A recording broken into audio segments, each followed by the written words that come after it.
planet. So your remark. Okay. So why are you so?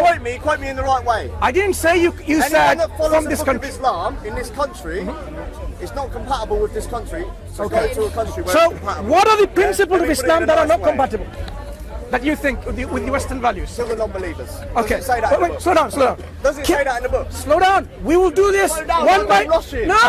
We will analyze, hopefully, with your help, point by point.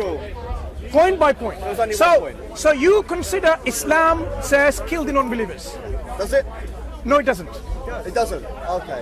Now, Where's the discussion then? slow down. Where's the discussion? Slow It doesn't say down. that. Relax. Excuse me. Now, who made the claim that it says kill the non-believers? Me or him? Right. Substantiate your claim. Because you just made an extremist claim. You just made a claim what you call an extremist claim, isn't it? Are you honestly going to deny Hang on. You made a claim like an extremist. So I would like you to substantiate where Islamic text says kill the non-believers. Go ahead. My friend, are you saying that it doesn't say that? I just said so. Yeah. Are you saying that it doesn't say that? It's called the Quran No, I'm asking you a with question. an English translation. There you go, my friend. Substantiate your extremist view. When I need a shit, No, substantiate your extremist view. Did you hear what he said? Next time when he goes to the toilet, he's going to use this. What kind of decent human being would say that? Do you understand me, sir? Don't you dare threaten me. Excuse me. Can you leave the conversation, please, bro? You're saying that it doesn't even say that in the Right. book. That's how back. Right. That's how back. Now, so I'm sure you've read this before. Apparently it doesn't say Wait. non-believers. I'm sure you've read it before, right? That Quran. Yes, it's the Quran. Go ahead. So this is the Quran with English translation. Go ahead. Don't say that. Go ahead. I don't want to touch that. Okay, tell me where to find it. Where can I find it? I'll touch it. Are you saying why are they killing us then? Wait. Why are they planning to kill us? Why are there 20? Okay. Why are there 20,000 people on the watch list? Okay. Why are there 20,000 believers on the watch list in this country? Let me tell you. Huh? Let me Why are there brother. 20,000 believers in this country? Be patient. Trying to kill us. Right. Why are there people So now- blowing kids up in Manchester? 7/7 in 2005. All of us though. I'm not saying it's all of please, you, but excuse me. why? Why are they doing it? Do you want to Why are have they doing a it? good conversation here, or you want to play emotional like he's Answer me the doing? question. Why are they doing it? So Why are they this planning is to a do it? But I talked to this brother before. He wasn't. brother. It's okay. Brother, listen. Do you want to have an emotional discussion here or an intellectual one? Very good. Now, so what we Can't have a know. proper conversation. My name is Mansoor. What's yours? Braden. Braden. Now, Braden, what I've noticed now suddenly, what we call. No, you're trying to control the conversation. It's not going to happen. Tell me when you finish. Right. So answer me this question: why are there 20,000 people on the watch list, Muslims on the watch list, potentially going to create terrorism? Why are there, God knows how many hundreds of people gone from London to Syria and killed people in the name of Islam? Why? Yeah. So first question, why are there more than 20,000 people in the watch list? Because they're on the watch list for a reason, right? Because they're potential terrorists. Yeah. And why are Why they? though? I thought you finished, and my turn to. sorry. The reason why I was repeating the question so that you understand that I have actually heard your question. Okay, go on. Right. And why are there lots of people, numerous people, countless number of people, or a large number of people going to Syria? Of course, if they're going to Syria, either to fight there, to get trained there, whatever, right? Okay. So what I've immediately noticed is a shift of goalpost. The original statement that you made was, you say F off to all the people in this country That follow Islam. because they follow Islam and follow this book. So I was interested to find out what are the principles and values from this book that goes against your values or the Western values. Ask a question, listen. and they go completely No, opposite. hang on. I ask you a question and you go Braden, look, my memory isn't a short-term memory problem. I don't suffer from that. Right? I've already repeated the question that you asked. But what I'm highlighting is what we called the shift of goalpost. The original discussion has been challenging you of your offensive remark, which you didn't want to apologize, and there are people who are actually supporting your right to offend others. Right? So what I challenged you is, I said, why are people blowing us up? No, excuse Why me. are people stabbing us? Why are there 20,000 people on the watch list? Braden, Yes? did I They're not? Muslims. Did I They're not? following that book that you have in your hand. Braden, They can incite the Quran to the word and they won't blow 22 children up. And you're going to defend them. tell me when you finish. No. Because you're clearly not finished. Are you going to defend them? No. Would you be kind enough to let me answer your question? You're not, because you're going to go school with. You're going to go back onto the point of what I said. All people, not Muslims, all people that follow that book to the letter are not welcome in this country. They're not compatible, unfortunately. Sure. Yeah? I wouldn't. And the reason was. Nothing wrong with and what was the reason you said that? Because there's 20,000 of them on the watch list. They're blowing our children up. They're stabbing us on the bridge. They're running us over. Okay. What more do you want? They're raping us. Okay. Yeah. So let's understand something. If Muslims don't condemn them, I do condemn them. Yeah.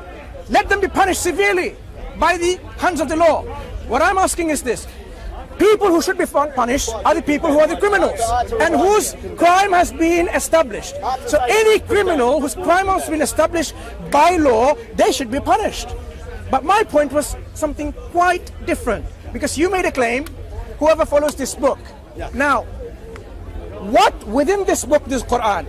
Am I changing that claim? Wait. That promotes values which are incompatible. You said this book says kill the non-believers. I challenged you, saying no, it doesn't. Find it in that book. Hang on, I say it doesn't. So you've shifted your goalpost from, okay, why do people go to Syria? Question number 2. And question number 1, why are there more than 20,000 people in the watch list? Let me tell you why.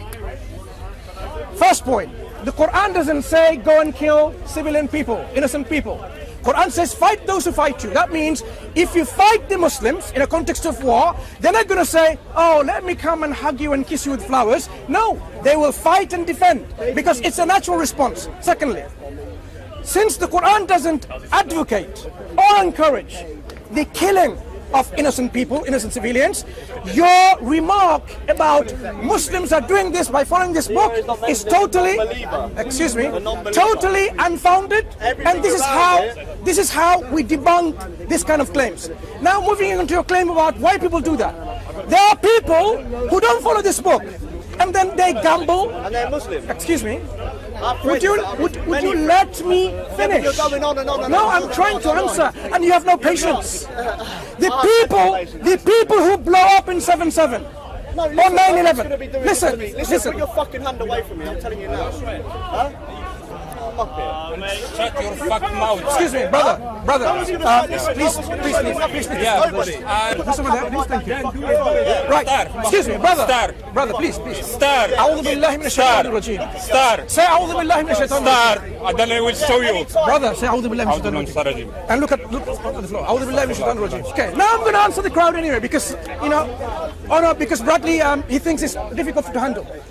Those people who go and blow up, they are going against clear principles from the Quran and the Sunnah, from Islamic teaching. So obviously they're not following Islam, are they? So our friends like, what was his name, Bradley?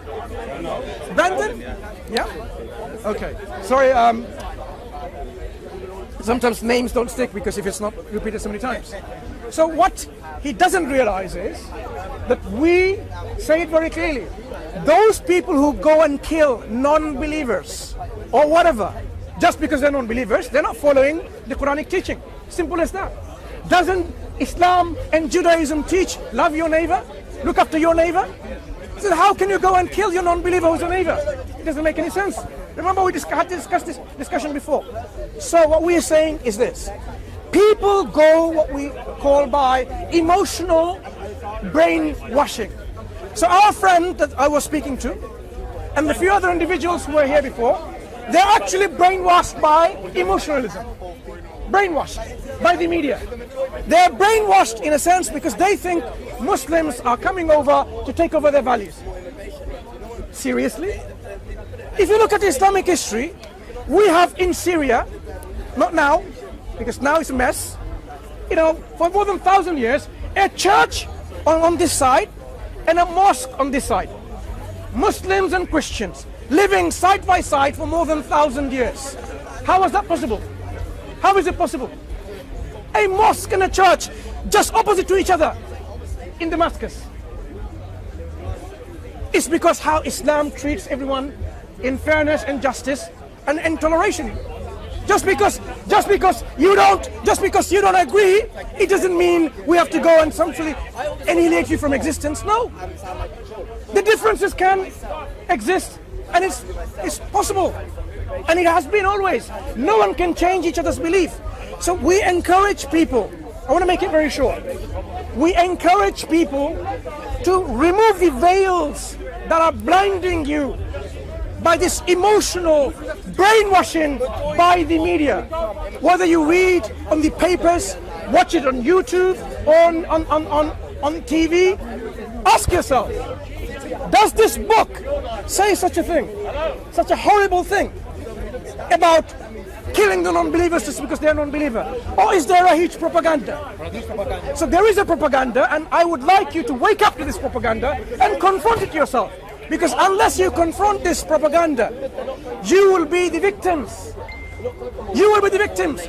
They will, mass mobilize a group of victims like you, and then go to Iraq and other countries to change the regime because they think it's an existential threat. Because these countries are a threat to your civilization, threat to your values and principles. And that's why you will say, let's go and fight and bomb Iraq and so on and so forth, when it has nothing to do with any of these things. So I urge you again, my dear people in humanity, wake up to the reality. Ask yourself, what's the news behind the news? What does Islam actually say from its book, from the Prophet? Let me ask you a question. Yes. Does Islam say kill the innocent people? Let's read. No, I'm asking a question. I'm answering the question.